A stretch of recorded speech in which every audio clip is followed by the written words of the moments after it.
कोई कसर नहीं छोड़ा अध्यक्ष महोदय। आप इससे अंदाजा लगा सकते हैं अध्यक्ष महोदय, देश को बेचने के साथ साथ इन लोगों ने झंडा भी बेचना पड़ा रहा है। जीवन में कभी तिरंगा झंडा तो इन लोगों ने फहराया नहीं अध्यक्ष महोदय, लेकिन इस देश का लोकतंत्र को बेचने का लगातार 2014 से प्रयासरत है। खाएंगे न खाने देंगे का नारा लगाने वाले, सबका साथ सबका विकास का नारा देने वाले इनके आला कमान सिर्फ और सिर्फ व्यापारियों की ये समूह व्यापारियों को मदद करने के लिए, वो भी चंद व्यापारियों को मदद करने के लिए। अगर आपने अभी तक दलित दस्तक चैनल को सब्सक्राइब नहीं किया है तो सब्सक्राइब करें, लाइक करें और शेयर। अध्यक्ष महोदय, हमारे विपक्ष के साथियों से करबद्ध प्रार्थना है, आग्रह है, निवेदन है कि बहस के दौरान नोकझोंक होती रहती है और सब एक दूसरे की बात सुनते भी हैं। जिनको जरूरत पड़ता है हेडफोन लगा करके सुन लेते हैं कि क्या कह रहे हैं, नहीं कह रहे हैं।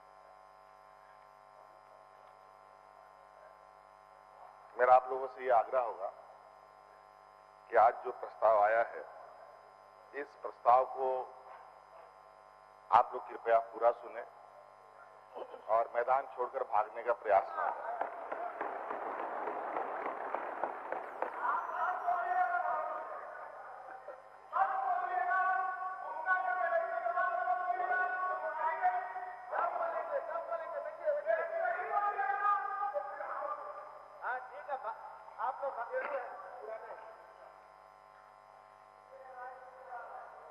इस राज्य के 3.25 करोड़ जनता में आप लोग भी शामिल हैं,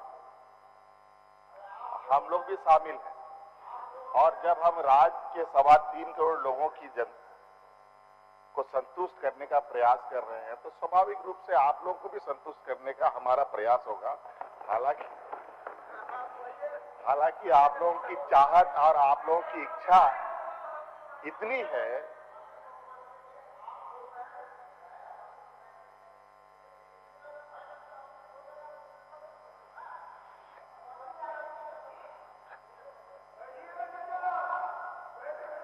देखिए, आप तो सबसे वरिष्ठ नेतागणों में काउंट होते हैं इस सदन में, लेकिन शुरू में जैसे आपने सदन पर सवाल खड़ा किया, मैंने भी उसमें आपको टोका था और ये बिल्कुल निराधार है जो आपने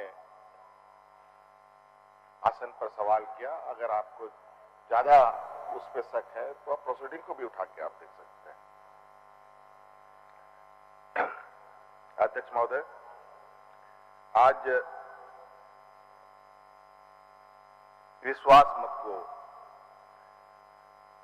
लेकर यहां आज सत्र आई है, सत्र आहूत हुआ है। कई लोग हमारे विपक्ष के साथी कह रहे हैं कि सरकार को बहुमत है तो विश्वास मत की क्या आवश्यकता है। अध्यक्ष महोदय,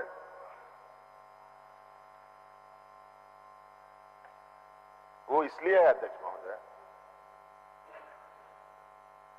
और ये सत्र और ये सरकार ये साबित करना चाहती है और ये देश को, राज्य की जनता को ये बताना चाहती है कि वर्तमान हमारी यूपीए की सरकार 2019 के बाद से लेकर आज तक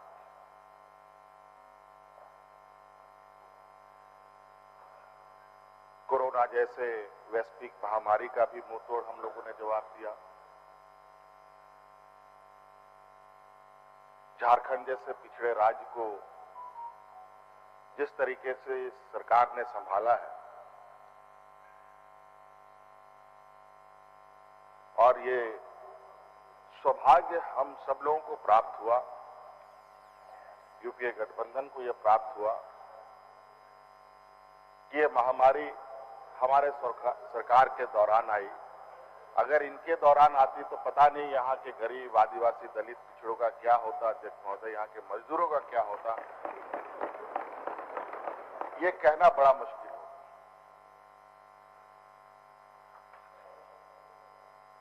क्योंकि इनके जो आला कमान है वो तो भाषणों में बोलते हैं कि हवाई चप्पल वालों को हवाई जहाज में चढ़ाएंगे। हवाई जहाज तो छोड़िए, सड़कों पर भी चलने लायक नहीं रखा उसको। भीख मांगने की स्थिति ले आई देश के अंदर। और स्थिति ये है अध्यक्ष महोदय, हम जब आज देश के 75वें वर्षगांठ मना रहे हैं और पूरे देश में जिस तरीके से झंडा लगाने का एक एजेंडा फिट करने किया गया, जिस तरीके से हमारे भारतीय जनता पार्टी के साथियों ने झंडा बेचने का काम किया है, ये भी पूरे देश को पता चला। अध्यक्ष महोदय, इन लोगों ने तो कोई कसर नहीं छोड़ा। अध्यक्ष महोदय,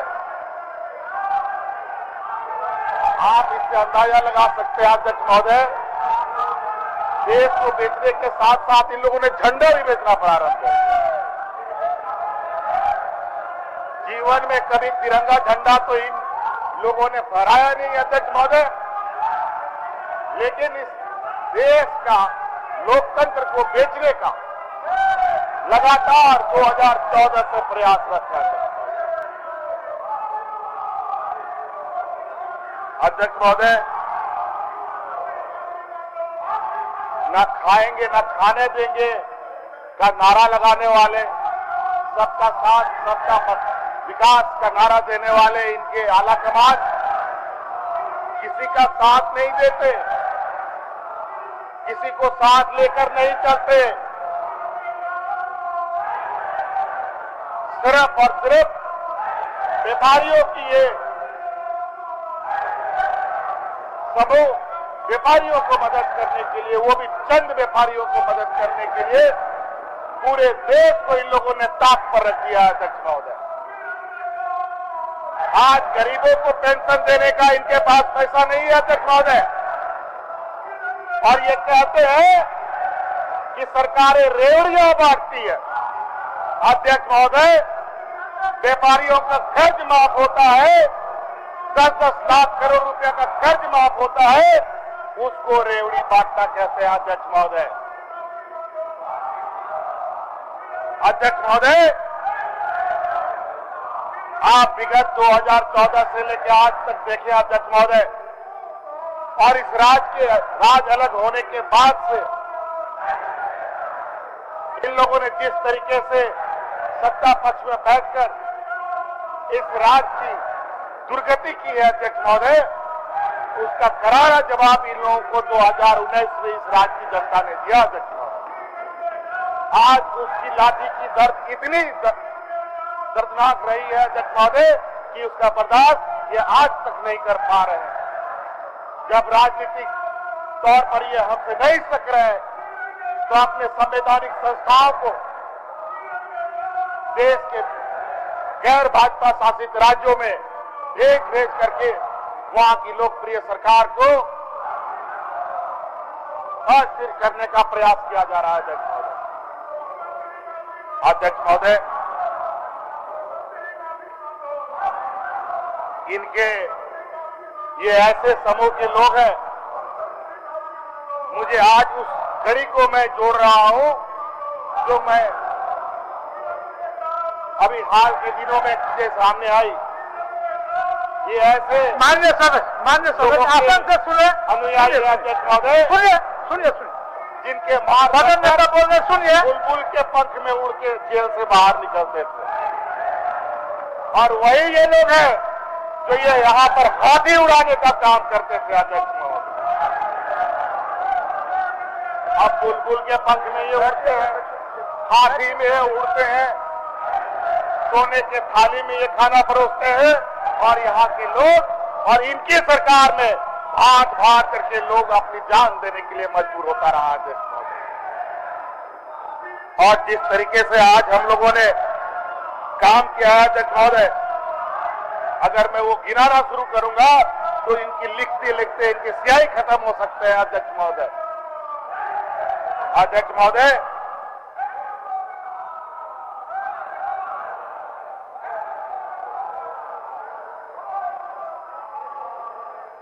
आज इस सरकार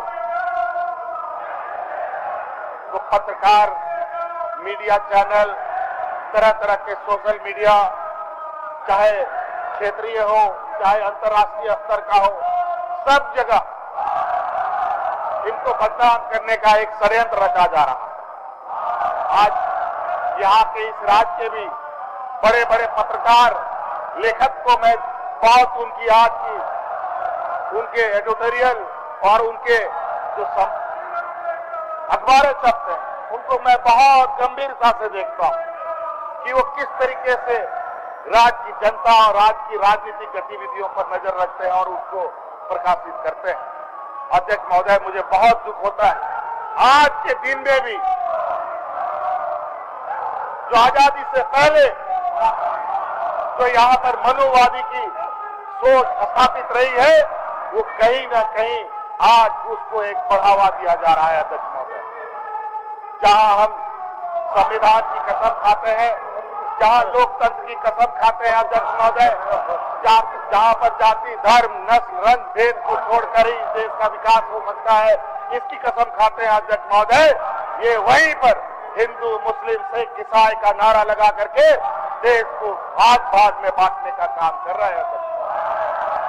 आज देखिए, हमारे यहाँ कई नेता बैठे हैं, जहां हिंदू मुस्लिम की लड़ाई होती है, ये अचानक एक बैताल की तरह वहां हाजिर हो जाते हैं। आज इनके नेता जहां ये घटना होते हैं, हवाई जहाज से, जेट प्लेन से आते हैं और बोलते हैं कि हम इनको राहत दे रहे हैं अध्यक्ष महोदय, और बोलते हैं सरकार की जिम्मेवारी है, इनको क्यों नहीं आप लोगों ने हवाई जहाज से रेस्क्यू कराया। मैं ये जानना चाहता हूं अध्यक्ष महोदय, अगर इनके पास इतना पैसा है तो ये खुद क्यों नहीं उन हवाई जहाज से उनकी रेस्क्यू करते हैं अध्यक्ष महोदय। जहां लाखों करोड़ रुपया की बंदरबांट करते हैं अध्यक्ष महोदय, और आज देख लीजिए 20 सालों में कितने इन लोगों ने मरीजों को रेस्क्यू कराया इस देश, इस राज्य से। आज इनको बताना चाहिए अध्यक्ष महोदय, चाहे इस सरकार में अध्यक्ष महोदय, चाहे वो मुजरिम हो चाहे वो आम नागरिक हो, उसकी सुरक्षा हर संभव प्रयास करती है अध्यक्ष महोदय। सरकार इस राज्य में किसी को मरने के लिए नहीं छोड़ सकती है अध्यक्ष महोदय। हमने एक बच्ची को भी रेस्क्यू करा करके दिल्ली भेजा अध्यक्ष महोदय इलाज कराने के लिए। वहीं पर सरकार की कस्टडी में एक बेचारा नौजवान जिंदगी और मौत से लड़ रहा था, उस लड़के को भी हमने हवाई जहाज से रेस्क्यू करके भेजा था अध्यक्ष महोदय। वो छोड़िए, इनके माननीय विधायकों को भी हम लोगों ने रेस्क्यू करके यहाँ से बाहर भेजने का काम किया। आज इनके विधायक जिंदगी और मौत से जूझ रहे हैं, तो इस सरकार काफी गंभीरता और संवेदनशीलता से उन चीजों को देखता है अध्यक्ष। बड़ा ताज्जुब है अध्यक्ष महोदय। यहाँ पर अध्यक्ष महोदय, आज जिस तरीके से हम काम कर रहे हैं, इनको पता चल चुका है और इन लोगों ने एक सर्वे भी करा लिया है अध्यक्ष महोदय। जो मुझे जानकारी है कि सर्वे में ये आने वाला 2024 में इनका सुपड़ा साफ होने जा रहा है अध्यक्ष महोदय। इसलिए इन प्रकार इस सरकार को अस्थिर करना चाहती है अध्यक्ष महोदय। एक गंभीर बात कहना चाहता हूं, लेकिन आज ये चर्चा का जरूरत है अध्यक्ष महोदय, इसलिए माननीय सदस्यों को खड़े होकर ही इस विषय को सुनने की आवश्यकता है अध्यक्ष महोदय। आज जिस तरीके से हमारे सरकार के ऊपर हस्तक्षेप लगाए जा रहे हैं, आज हमारे 3 विधायक बंगाल में हैं और उस बंगाल में खरीद फरोख्त का जिम्मेवार असम के मुख्यमंत्री हेमंत बिस्वा शर्मा पर जाता है अध्यक्ष महोदय। आज अध्यक्ष महोदय, उसकी जांच करने के लिए उन राज्यों में जा रही पुलिस को ये मदद नहीं करते अध्यक्ष महोदय। अध्यक्ष महोदय, जिस तरीके से हमारा कौन सा 2 राज्य आपस में भिड़ गया पुलिस का, कौन राज्य लड़ गया था? नहीं, मेघालय नॉर्थ ईस्ट तरफ में कौन 2 राज्य लड़ गया था? अरे दोनों नहीं लड़ गया था। अध्यक्ष महोदय, आपको याद होगा कि अरुणाचल या मेघालय के 2 राज्य के पुलिस आपस में लोगों ने खूनी संघर्ष कर दिया। आज ये ऐसी स्थिति पैदा करना चाहते हैं अध्यक्ष महोदय, ये देश दूसरे देश से क्या लड़ेगा? ये तो राज्य में ही राज्यों को लड़ाने में लगा हुआ है अध्यक्ष महोदय, और ये गृह युद्ध की स्थिति पैदा करना चाहते हैं और दंगा करके फिर से ये चुनाव जीतना चाहते हैं अध्यक्ष महोदय।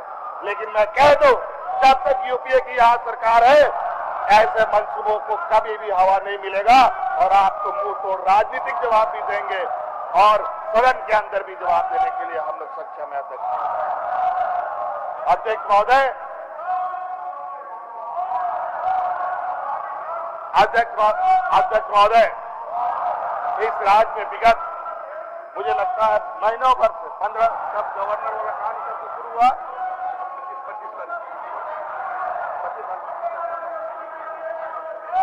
अध्यक्ष महोदय 25 अगस्त से इस राज्य में एक ऐसा वातावरण तैयार किया जा रहा है, इलेक्शन कमीशन और हमारे राज्य के महामहिम राज्यपाल के द्वारा। इलेक्शन कमीशन कहता है हमने राज्यपाल को अपना मंतव्य दे दिया है, राज्यपाल कहते हैं और चुपचाप बैठ जाते हैं कि मुझे कुछ पता नहीं है। और अध्यक्ष महोदय, जहां यूपीए के प्रतिनिधि उनसे मिलने जाते हैं तो वो स्वीकार करते हैं कि हमें इलेक्शन कमीशन से जो विमर्श था वो हमें प्राप्त हुआ है, 2 से 3 दिन हम लगाएंगे और उसका पटाक्षेप करेंगे। अध्यक्ष महोदय, महामहिम के द्वारा ये पटाक्षेप न करते हुए वो राजभवन के पिछला दरवाजे से निकल करके दिल्ली में जाकर के बैठे हैं अध्यक्ष महोदय, जबकि कानून का ये सलाह कहता है जो इलेक्शन कमीशन के द्वारा भेजा गया जो परामर्श है उसको आप सरकार को अवगत कराने की आवश्यकता है। लेकिन अध्यक्ष महोदय, ये ना करते हुए राज्य में एक अनिश्चित की स्थिति बनाई हुई है और ऐसे फैली साहों के द्वारा विधायकों को डरा कर धमका कर पैसे से खरीद कर राज्य को अस्थिर करने का प्रयास किया जा रहा है।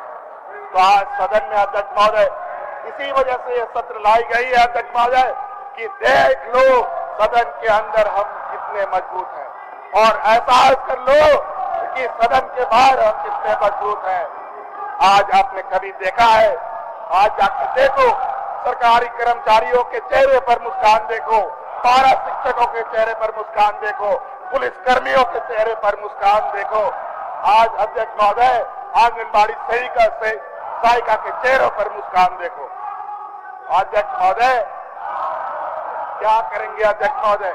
चलिए, आज एक अकेला हेमंत सोरेन के लिए लोगों का तारुफ नहीं है लगा हुआ और यहाँ पर ऊपर का डायरेक्शन है, लेकिन चिंता न करो, ये शिबू सोरेन का बेटा है, आंदोलनकारी का बेटा है, ना कभी आपसे डरा है ना कभी आपसे घबराने का काम करेगा।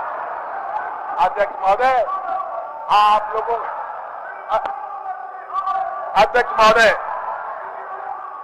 इनको बताना चाहिए भारत सरकार को हम लोगों ने सरना कोड भेजा है, उसका क्या हुआ वो बताओ। सरना कोड क्यों नहीं लागू हो रहा है?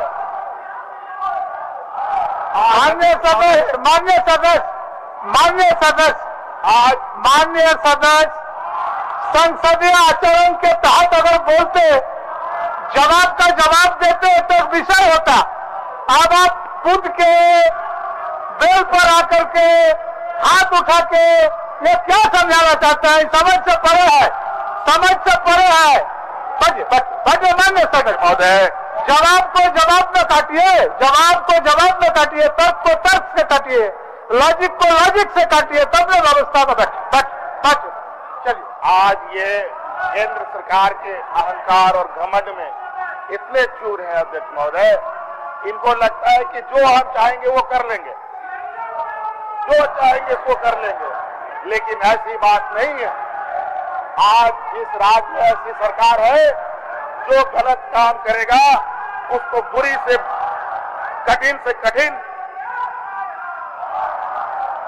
सजा देने के लिए हम लोग हर संभव प्रयास करेंगे। आज अध्यक्ष महोदय हमारी सदस्यता को लेकर के ये हाईतबा मचाए हुए, इनका समरी लाल जी का क्या हाल है?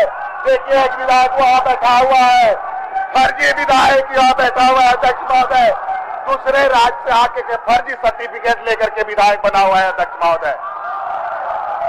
अध्यक्ष महोदय कहा के विधायक की अनुशंसा राज्यपाल ने इलेक्शन कमीशन को भेजा हुआ है। बाबू का उमंग देखने को बनता है माननीय सदस्यगण। अध्यक्ष महोदय उस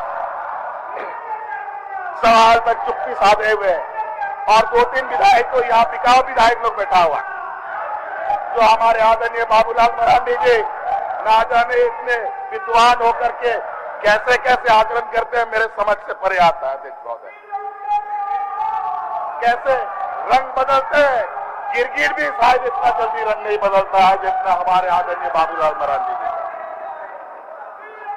और हमारे आदरणीय सुदेश दास आदिवासी मूलवासी के सबसे बड़ा नेता। सम्मानित हो आपको अध्यक्ष महोदय। 20 साल में ये हमेशा इनका प्रयास रहा है कि हमारे दोनों हाथों में लड्डू बना रहे।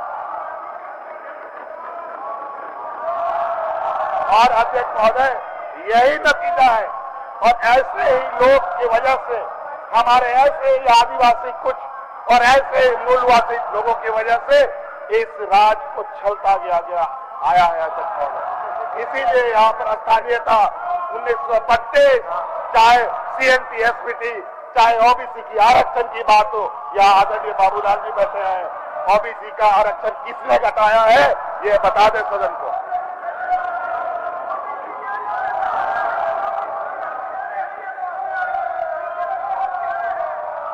अध्यक्ष महोदय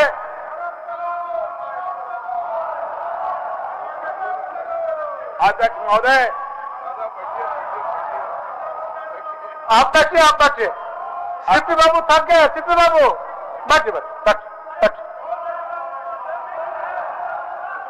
अध्यक्ष महोदय इनके विपक्ष में भी इतने नौटंकीबाज और नए चेहरे वाले लोग हैं, इनको पहचान पाना बड़ा मुश्किल है। इनकी जो शाखाएं चलती है उन शाखाओं में आदिवासी दलित पिछड़े अल्पसंख्यकों को कैसे बेवकूफ बनाया जाए इसकी एक ट्रेनिंग लेते हैं अध्यक्ष महोदय। अध्यक्ष महोदय अभी इनका कुछ दिन पहले या पीरटार में इनको प्रशिक्षण दिया गया था। हमने उसमें देखा, मुझे जो खबर आई इन्होंने अपना बैकड्रॉप बनाया 32 का खतियान झारखंडी पहचान। मैं सदन से आश्वस्त करना चाहता हूं सदन को और मैं विपक्ष के साथियों से कहना चाहूंगा 1932 और OBC के मामले में बहुत जल्द सरकार आगे बढ़ने जा रही है। इसको आप भारत सरकार से करा के लेके आना। आप भारत सरकार से करा के ले आना, सरना कोड लागू करवा के ले आना, हमारा 32 के खतियान के आधार पर निर्णय करवा के आना और OBC के आरक्षण के संदर्भ में निर्णय करा करके आना। अध्यक्ष महोदय हमारे यहाँ के लोग कुछ क्या बोले, कभी कभी हमारे आदिवासी भाई मूलवासी भाई के बारे में मैं कुछ बोलता हूँ तो मुझे ना जाने क्यों लगता है अध्यक्ष महोदय मैं अपने हाथ को काट रहा हूँ। अध्यक्ष महोदय मैं अपने शरीर को नोच रहा हूं अध्यक्ष महोदय, लेकिन यहाँ के चंद जो इस तरीके के आचरण करने वाले नेता हैं वो इस तरीके से अपने आप को कभी इधर कभी उधर ले जा करके अपने आप को देश के और राज्य के समक्ष और जनता के समक्ष प्रस्तुत करते हैं कि बेचारे और यहाँ के झारखंड के सरल सीधे साधे आदिवासी दलित पिछड़े लोग इनके चाल में आ जाते हैं। समझ में नहीं आता इनको कैसे ठगा जाता है। उस दिन अंकिता सिंह के यहाँ दुख व्यक्त करने गए 3 ब्राह्मण वहां पहुंचे, निशिकांत दुबे, मनोज तिवारी और कौन शर्मा, कपिल शर्मा। और तो और कमाल की बात है, वहां स्थानीय सांसद सुनील सोरेन को छोड़ दिया। और जब हमने इस बात को सवाल उठाया, जब दूसरी एक घटना घटी, बाबूलाल जी ने तुरंत सुनील सोरेन को अपने बगल में बैठा लिया, पहुंच गया। अध्यक्ष महोदय, इनका जो चेहरा है अध्यक्ष महोदय, इतना भयावह, इतना डरावना और इतना क्रूर है, इसको पहचानना इतना आसान नहीं है। लेकिन सत्ता पक्ष इनके क्रूरता को और इनकी सोच को भली भांति जानता है अध्यक्ष महोदय। इसलिए आप लोग चिंता ना करें, अगली बार जीतना तो छोड़िए, आप लोग अपना जमानत बचा लीजिएगा, यही बहुत बड़ी बात होगी। चलिए, हो गया। अध्यक्ष महोदय, इनकी चिंता है, राज्य में सुखाड़ है, सुखाड़ पर सरकार को चिंता नहीं है। अध्यक्ष महोदय, आज ये सत्र सुखाड़ की चर्चा के लिए भी तैयार था अध्यक्ष महोदय, लेकिन जो स्थिति है इनकी अध्यक्ष महोदय, इनको करना धरना कुछ नहीं है, इनको लूट कर खाने की आदत रही है अध्यक्ष महोदय। दाल लगाएगा कोई, काटेंगे ये। अध्यक्ष महोदय, ये वही सामंतवादी लोग हैं और वही मनुवादी लोग हैं जिनकी वजह से आज तक इस देश का न आदिवासी, न दलित, न पिछड़ा आगे आ पा रहा। आज देश का राष्ट्रपति एक आदिवासी महिला को बनाकर आदिवासी मुख्यमंत्री का सत्ता छीनने की तैयारी कर रहा है अध्यक्ष। ये लोग वो लोग हैं अध्यक्ष महोदय, मुंह में राज, बगल में छुरी, जैसा मौका मिलेगा आपका गर्दन काट देगा अध्यक्ष महोदय। अध्यक्ष महोदय, अध्यक्ष महोदय, सरकार सुखाड़ पर भी गंभीर है। अध्यक्ष महोदय, आपने देखा होगा अध्यक्ष महोदय कि हम लोगों ने, हमारी सरकार ने विगत इनके पाप किए हुए चीजों को हम लोगों ने कितने तकलीफ से ढोने का काम किया। किसानों की ऋण माफी करने का काम किया। पहली बार समय से पहले बीज वितरण करने का काम हुआ। अध्यक्ष महोदय, वर्तमान समय में ये सबको पता है कि यहाँ पर बारिश बहुत अच्छी नहीं हुई है। कई जिला को लगभग सुखाड़ पूरी तरीके से हुआ पड़ा है और सरकार इस पर गंभीर है और बहुत जल्द इस पर समीक्षा उपरांत इस राज्य के लगभग पूरे राज्य के प्रति एक बेहतर योजना लाने की तैयार कर रही है। और इसलिए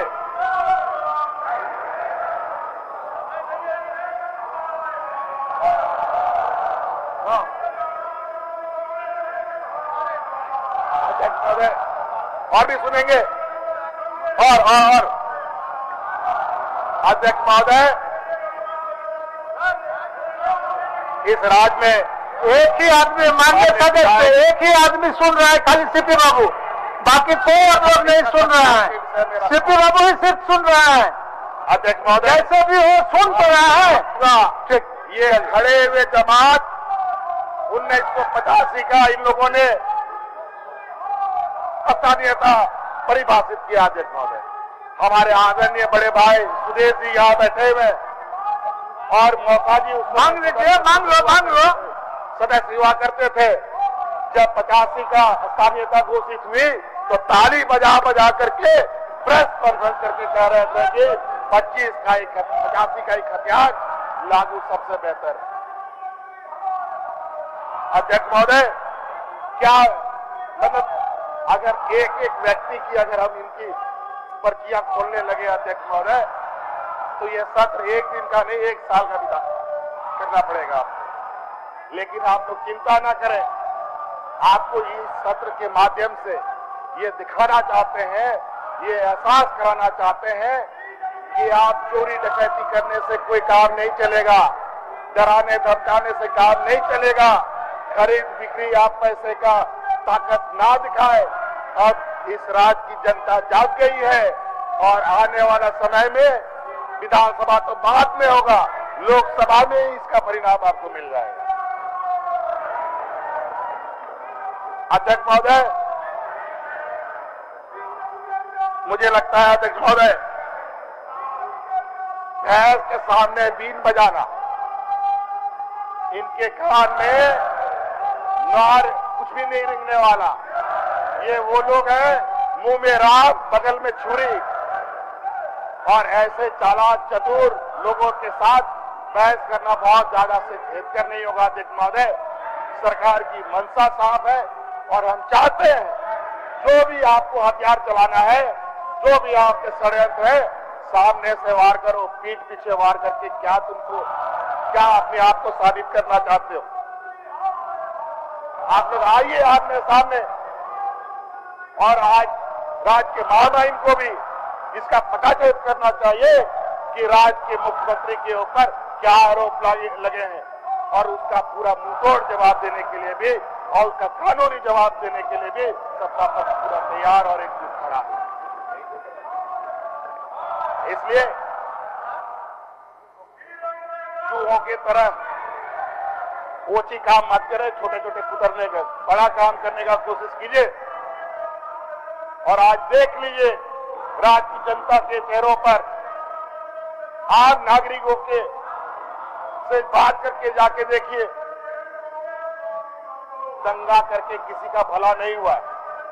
अध्यक्ष महोदय, आग लगा करके कभी भी राज्य का विकास नहीं हो सकता, और देश का प्रधानमंत्री जो देश के आधे राज्यों से लड़ रहा हो, उससे द्वंद्व कर रहा हो, देश का खाक विकास होगा। अध्यक्ष महोदय, इस देश में सबसे अधिक 90% ड्रग सप्लाई होता है तो अदानी के एयरपोर्ट से होता है, लेकिन कोई एडीसीबीआई नहीं जाता।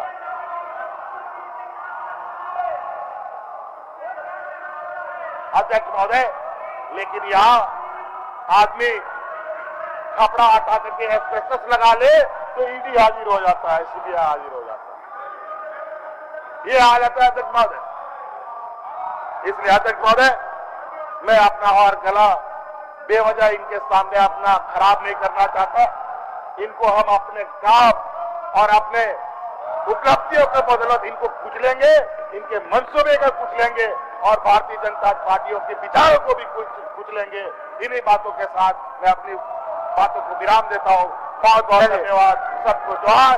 जय हिंद, जय झारखंड।